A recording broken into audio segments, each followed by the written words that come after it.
toute la place, Seigneur, dans ma vie et dans mon cœur. Remplis-moi de ton esprit, Seigneur, de ta joie, de ton amour.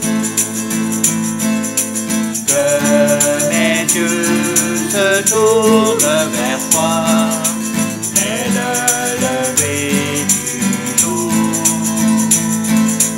Que ta parole conduise mes pas, sans faire de détour.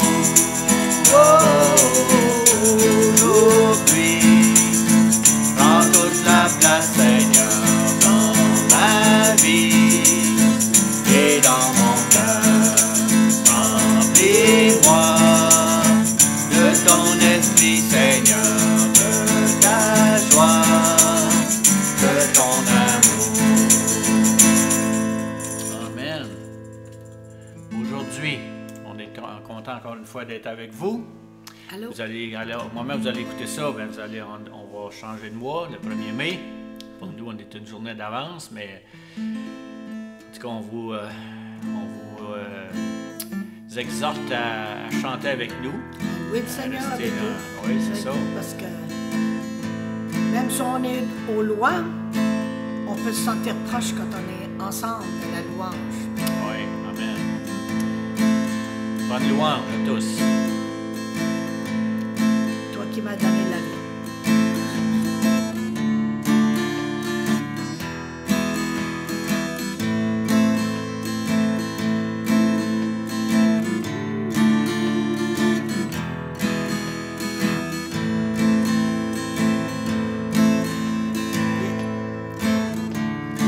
Numéro 8, là, c'est marqué.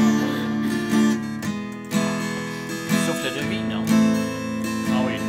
Tu m'as donné le souffle de vie, tu me remplis de ta présence, et mon cœur se réjouit quand j'entends ta voix, Jésus, Jésus, toi qui donnes la vie, Jésus, Jésus, je veux te dire merci. Tu me donnes l'assurance que tu seras toujours là. Tes promesses sont pour moi, je les prends par la foi. Jésus, Jésus, toi qui donnes la vie, Jésus, Jésus, je veux te dire merci.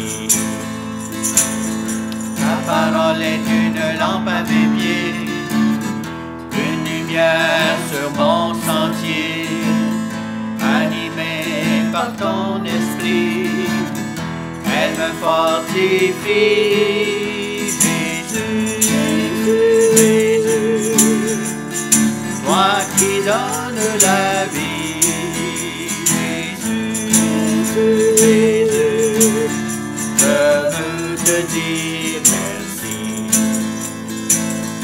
Comme un vase entre tes mains, tu me travailles avec soin, toujours assoiffé de toi, j'élève ma voix. Jésus, Jésus, toi qui donnes la vie, Jésus, Jésus, je veux te dire merci. Jésus, Jésus, toi qui donnes la vie, Jésus, Jésus, je veux te dire merci. Merci Jésus. Merci pour la vie éternelle. Merci pour ta grâce, Jésus. Merci Amen. pour ton salut. Alléluia. Béni soit ton nom, Jésus. Alléluia.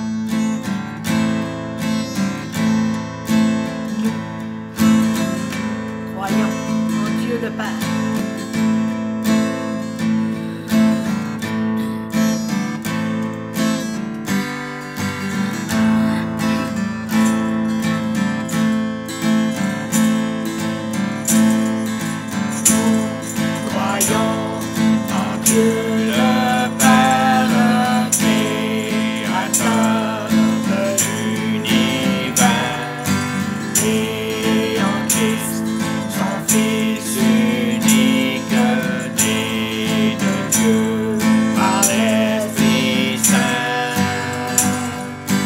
Nous croyons qu'il est mort pour nous, crucifié pour nos péchés, et qu'il est auprès du Père, car Dieu l'a ressuscité.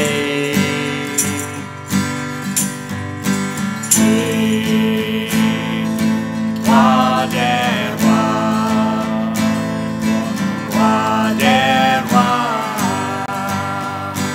Jésus, Roi des rois, Roi des rois, Jésus, Roi des rois, Roi des rois, Jésus, Roi des rois, Roi des rois. Ton nom est tout puissant, ton nom est tout puissant. Croyons qu'il répand sur nous son esprit avec ses dons. Notre Dieu, par sa parole, nous envoie vers les nations. Il revient avec puissance pour juger sa création. Tout genou pliera devant lui, hommes et anges confesseront. Oui, on peut confesser Jésus. Jésus, Roi des rois, Roi des rois, Jésus, Roi des rois, Roi des rois,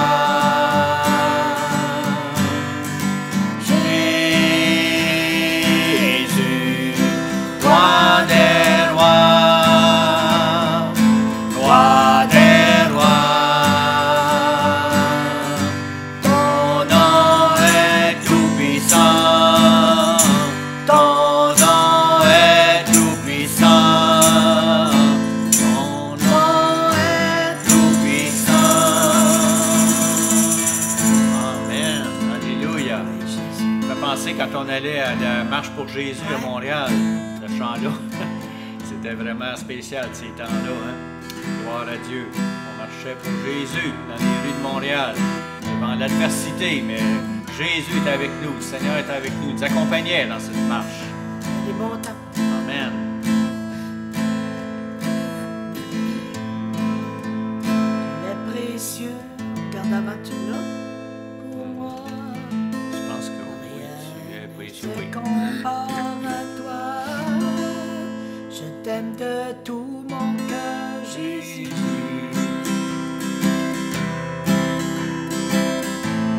Tu es précieux pour moi, rien ne se compare à toi. Je t'aime de tout mon cœur, Jésus. Tu es précieux. Tu es précieux pour moi, rien ne se compare à toi. Je t'aime de tout mon cœur, Jésus.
d'amour, un Dieu d'espérance.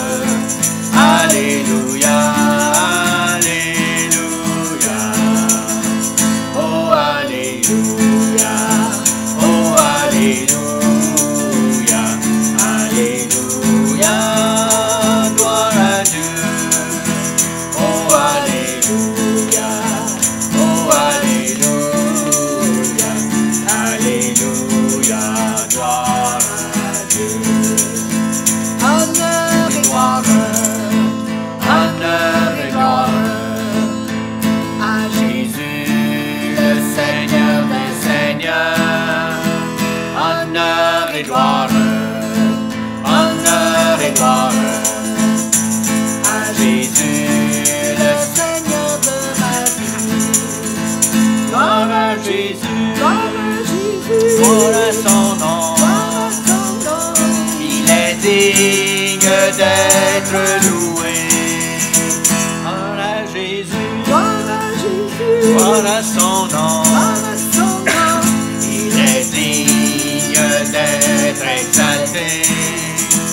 Honneur et gloire, Honneur et gloire, honneur et gloire honneur et gloire à Jésus, le Seigneur des Seigneurs. Honneur et gloire, honneur et gloire, honneur et gloire honneur et gloire à Jésus, le Seigneur de ma vie. À Jésus, le Seigneur de ma vie. À Jésus, le Seigneur de ma vie. Hey! Amen. Ouais, les bouts, la voix me perd. J'ai perdu la voix une coupe de coups. Mon Dieu est si bon.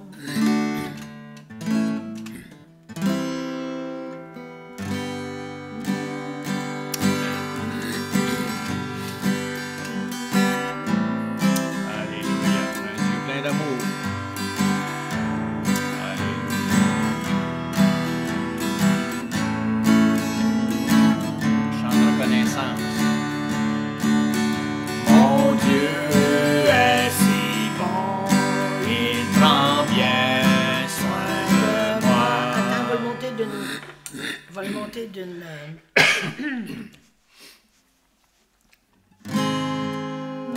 Dieu est si bon, il prend bien soin de moi.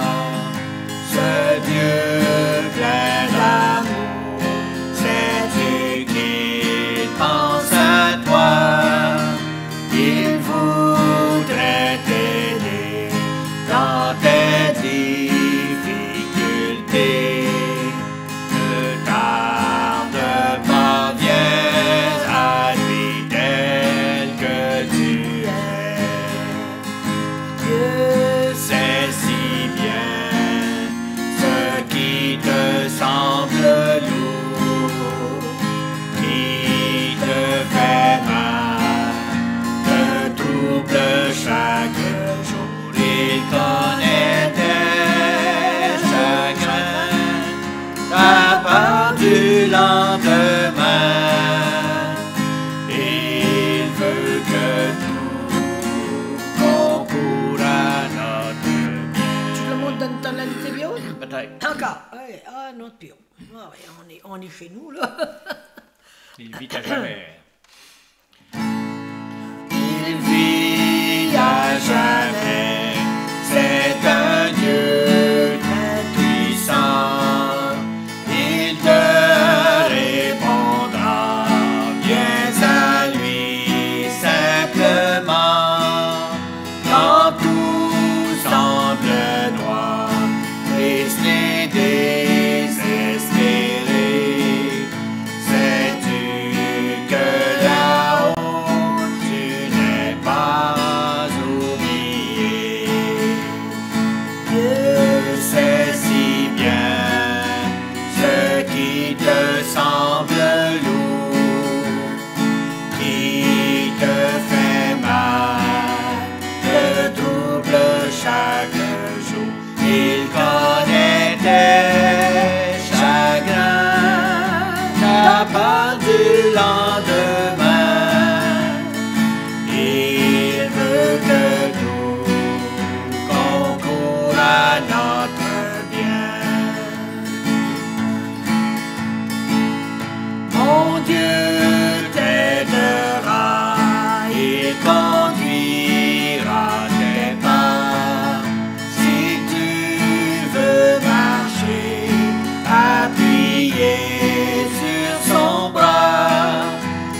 refléter ta gloire, je trouve puissance et espérance en Jésus-Christ.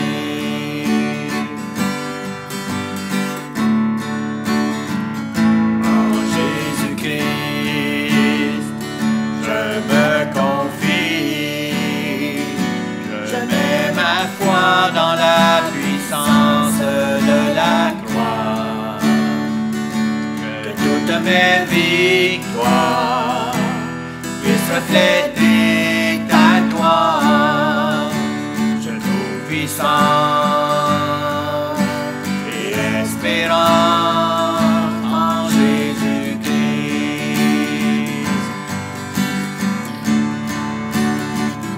En Jésus-Christ, je me confie, je mets ma foi dans la puissance de la croix, que toutes mes victoires puissent refléter ta gloire, je trouve puissance et espérance, je trouve puissance et espérance en Jésus-Christ.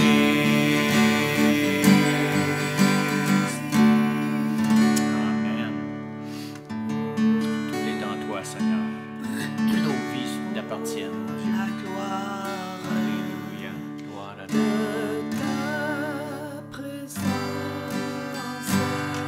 de ta présence nous inonde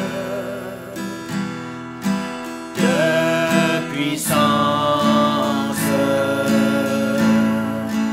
notre Père soit béni par nos chants de louange.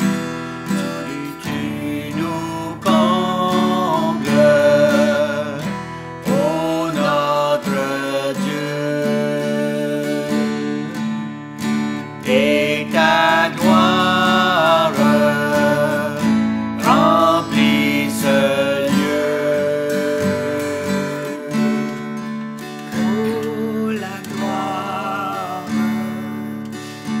De ta présence nous inonde de puissance. Tendre Père, sois béni par nos chants de louange. Tu nous combles, ô notre Dieu, et ta gloire remplit ce lieu. Oui, Seigneur, que la gloire de ta présence, Seigneur, remplisse nos vies, Seigneur, qu'on puisse être transformés par le renouvellement de notre intelligence, Seigneur, parce qu'on veut te ressembler de plus en plus, Seigneur. On veut faire l'œuvre à laquelle tu nous as appelés de faire, Seigneur. Oui, remplis, Seigneur, nos vies, Seigneur, remplis nos familles de ta présence, Seigneur. Remplis nos endroits où on se trouve, Seigneur, que les gens puissent ressentir ta présence, Seigneur. Alléluia. Pas pour être glorifiés nous-mêmes, Seigneur, mais afin que ta gloire puisse resplendir autour de nous. Parce que tu nous as donné le Saint-Esprit, le Consolateur, l'Esprit de vérité qui nous accompagne. Tu nous as promis de ne pas nous abandonner, mais de toujours être avec nous jusqu'à la fin des temps. Merci, Seigneur. Gloire à ton nom, Jésus. On s'appuie sur ta parole. Ta parole est vivante, plus tranchante qu'aucune épée à deux tranchants. Ta parole est la vérité, Seigneur. Et on s'appuie sur la vérité. Tu es la vérité. Tu es le chemin et tu es la vie, Seigneur. Et cette vie, Seigneur, en abondance, on veut la vivre avec toi, Seigneur. En toi, Seigneur, et toi en nous. Merci, ô Dieu. Gloire à ton nom, Seigneur. Alléluia. Glorieux Jésus. Remplis-moi, Oui, Seigneur. Seigneur.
lui coule à flot dans mon cœur.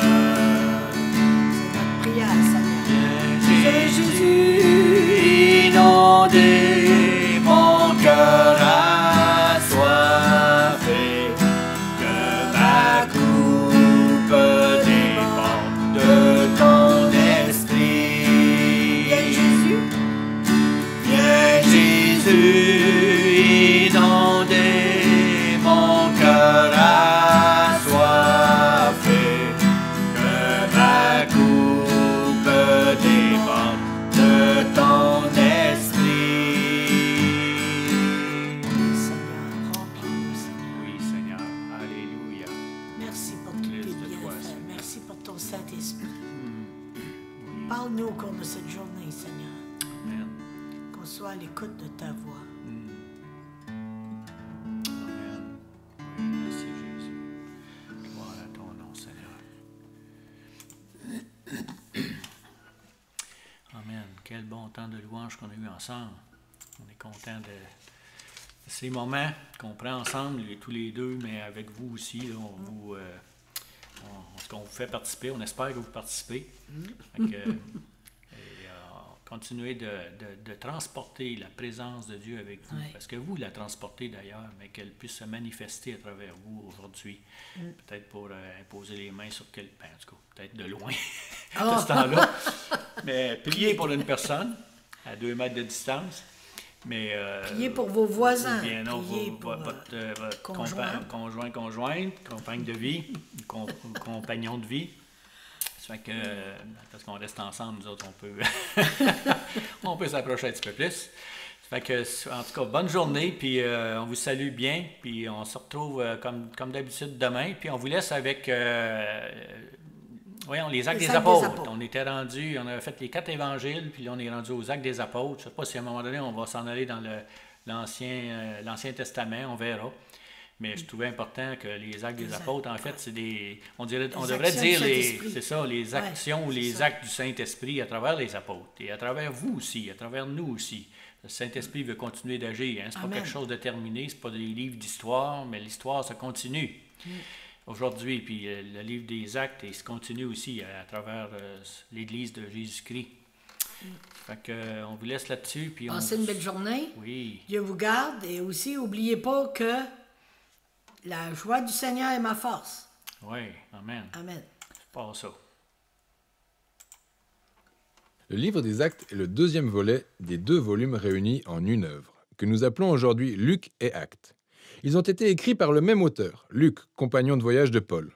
C'est clairement indiqué dans l'introduction du livre, où Luc le dit en ces termes. « J'ai rédigé mon premier volume, donc l'Évangile, sur toutes les choses que Jésus a commencé à faire et à enseigner. » Donc Luc donne ici une idée de ce que va raconter le livre des Actes. Le premier volume relate ce que Jésus a commencé à faire et à enseigner. Et le 2e volume couvre donc ce que Jésus a continué de faire et d'enseigner, ce qui nous mène au point clé qui est le nom d'usage du livre, quoique différent de l'original, les Actes des apôtres. Même si plusieurs apôtres interviennent dans la plupart de ces histoires, le seul personnage qui unifie toute l'histoire du début à la fin est Jésus lui-même, soit en agissant directement, soit par l'intermédiaire de l'Esprit. Il serait donc plus approprié de nommer le livre « Les Actes de Jésus et de l'Esprit ». L'introduction du livre raconte comment Jésus, ressuscité, passe une 40aine de jours avec les disciples pour leur enseigner le royaume de Dieu. Elle fait le lien avec l'histoire de l'Évangile selon Luc, où Jésus affirme rétablir le royaume de Dieu dans le monde entier, en commençant par Israël. Il appelle donc Israël à le suivre pour vivre sous le règne de Dieu. Et son intronisation de roi a été scellée par son renoncement à la vie et à sa victoire sur la mort au moyen de son amour. Le livre des Actes commence donc par le roi Jésus ressuscité qui instruit ses disciples sur la vie dans son royaume. Il promet que l'Esprit va bientôt venir pour les inonder physiquement de sa présence. Cette promesse accomplit donc l'un des principaux espoirs des prophètes de l'Ancien Testament. Celui que dans le royaume messianique, la présence de Dieu, son esprit, viendrait s'installer au milieu de son peuple dans un temple nouveau et transformerait leur cœur. Et Jésus dit que lorsque cela arrivera, l'Esprit descendra sur ses disciples et qu'ils seront ses témoins à Jérusalem, dans toute la Judée, en Samarie et jusqu'aux extrémités de la terre. Et c'est là que, sous leurs yeux, Jésus s'est élevé dans les airs avant de disparaître dans les nuages. Cette image rappelle celle du livre de Daniel, chapitre 7. Elle montre comment Jésus est placé sur le trône en tant que Fils de l'homme, ce qui a été prouvé par son sacrifice, et partage désormais le règne de Dieu sur le monde entier. Et c'est à ce moment-là qu'il promet qu'il reviendra un jour. C'est assez intéressant de voir la fluidité avec laquelle les principaux thèmes et la conception du livre des Actes découlent de ce premier chapitre. Ce livre raconte l'histoire de Jésus conduisant son peuple par l'Esprit à aller au travers du monde pour inviter toutes les nations à vivre sous son règne.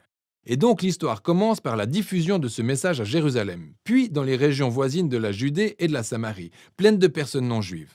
Et à partir de là, le message est diffusé dans toutes les nations et jusqu'aux extrémités de la terre. Cette vidéo se focalisera uniquement sur la première moitié du livre. La section axée sur Jérusalem débute par les disciples de Jésus attendant le jour de la Pentecôte, alors que tous les pèlerins juifs venus de tout le monde antique sont rassemblés dans la ville. C'est alors que le Saint-Esprit descend sur les disciples tel un souffle puissant et sous forme de flamme apparaissant sur la tête de chaque personne. Ensemble, ils commencent à annoncer et à raconter les œuvres merveilleuses de Dieu. Et ils parlent même des langues qu'ils ignoraient auparavant, mais que toutes les personnes rassemblées devant eux comprennent parfaitement. Alors, pour saisir ce que Luc met en lumière dans cette partie, il est crucial de comprendre les racines de toute cette imagerie dans l'Ancien Testament. Tout d'abord, le vent et le feu sont une allusion directe à la glorieuse présence de Dieu remplissant le tabernacle et le temple, sous forme de colonnes ardentes. Et c'est également relié aux promesses prophétiques disant que Dieu viendrait vivre par son esprit dans le nouveau temple du royaume messianique. Et donc, dans le livre des Actes, cette présence divine symbolisée par la flamme vient résider non pas dans un édifice, mais à l'intérieur de son peuple. Luc dit que le nouveau temple promis par les prophètes est, par la nouvelle alliance, la famille de Jésus, son peuple. Ce qui renvoie au deuxième point que Luc relève ici. Les prophètes ont donc promis que lorsque Dieu viendrait habiter dans son nouveau temple, il réunirait toutes les tribus d'Israël sous la houlette du roi messianique, et que la bonne nouvelle du règne de Dieu se répandrait pour être annoncée aux nations. Luc décrit en détail le mélange multiethnique et le caractère international des personnes présentes à la Pentecôte, ayant répondu favorablement au message de Pierre. Les apôtres continuent d'appeler les Israélites à reconnaître Jésus comme leur Messie. Et c'est par milliers qu'ils l'acceptent, formant ainsi de nouvelles communautés de générosité, d'adoration et de célébration. Mais certains n'ont pas le cœur à la fête. Luc explique ici que la nouvelle famille de Jésus est rapidement confrontée à l'hostilité des dirigeants de Jérusalem. Luc élabore une très belle structure symétrique pour raconter en parallèle la chronique des deux temples. Donc le nouveau temple de Dieu, à savoir la communauté des disciples de Jésus, en plus de se réunir tous les jours d'une maison à l'autre, se rassemble aussi dans la cour du temple. Et en plein milieu de cette mise en parallèle, on a deux histoires sur Pierre et les apôtres guérissant des malades dans la cour du temple avant de se faire arrêter par les chefs religieux. Et c'est toujours suivi d'un discours de Pierre affirmant que Jésus est le véritable roi d'Israël. On lit par ailleurs comment les disciples de Jésus faisaient don de leurs propriétés immobilières et autres biens à un fonds commun pour aider les pauvres, ce qui est vraiment génial. Mais le fait que Luc mentionne ce détail ici peut sembler anodin, jusqu'à ce qu'on réalise qu'il s'agissait d'une pratique décrite dans les lois de la Torah, supposée être appliquée dans le temple de Jérusalem par ses leaders. Luc montre clairement ici que le nouveau temple de la communauté de Jésus réalise l'objectif que Dieu a toujours prévu pour le temple de Jérusalem, à savoir être l'endroit où les cieux et la terre se rencontrent, où les gens retrouvent la présence de Dieu empreinte de générosité et de guérison. Ce conflit entre les deux temples culmine dans Actes chapitres 6 et 7, puis lancera la première vague de persécution. Les disciples de Jésus continuent de se multiplier, ce qui nécessite davantage de leaders. Mais l'un d'entre eux, Étienne, connu à Jérusalem pour son zèle à témoigner de Jésus, finit par se faire arrêter. Il est accusé de s'opposer au temple et même de le menacer. Et c'est à ce moment qu'Étienne donne un long discours dans lequel il explique que les dirigeants d'Israël ont toujours rejeté les messagers envoyés par Dieu, y compris Jésus lui-même et maintenant même ses disciples. Furieux, les dirigeants de Jérusalem assassinent Étienne et lancent une vague de persécution contre les disciples de Jésus, dont la plupart des membres se trouvent chassés de la ville. Mais ces événements ont un effet paradoxal. Luc explique comment cette tragédie devient en fait le moyen par lequel le peuple de Jésus est envoyé en Judée et en Samarie. Dans cette section, Luc a regroupé une série d'histoires diverses montrant toutes comment la communauté de Jésus, majoritairement juive et basée à Jérusalem, est devenue un mouvement multiethnique international. Tout d'abord, il y a la mission de Philippe en Samarie. C'est la terre des grands ennemis d'Israël, mais nombreux sont ceux d'entre eux qui décident de suivre Jésus. Ensuite, il y a la conversion de Saul de Tarse, connu plus tard sous le nom de Paul.